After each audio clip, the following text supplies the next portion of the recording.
Sanib-puwersa naman ang Department of Information and Communications Technology o DICT at ang Google upang labanan ang patuloy na pagkalat ng fake news sa Pilipinas.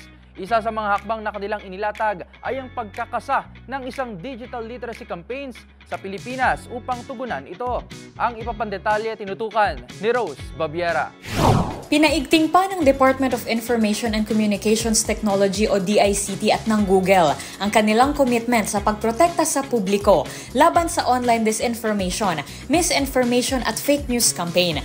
Kinilala ng DICT at Google ang kahalagahan ng pagdepensa sa democratic institutions at information ecosystems, gayon din ang pagprotekta sa soberanya ng bansa sa harap ng online falsehoods. Tiniyak ng Google na palalakasin nito ang kanilang media literacy efforts, human review system at paggamit ng AI tools sa pagbusisi ng malisyosong content online.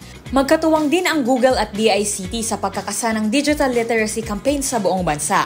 Sa ilalim ng partnership ng Google at DICT, layo nito na mapalakas pa ang detection ng AI-powered content, paigtingin pa ang pagpapatupad ng YouTube community guidelines at gawing isang safe, trusted and inclusive digital ang Pilipinas. Para sa DZRH TV, ito si Rose Babiera. Una sa Pilipinas, una sa Pilipino.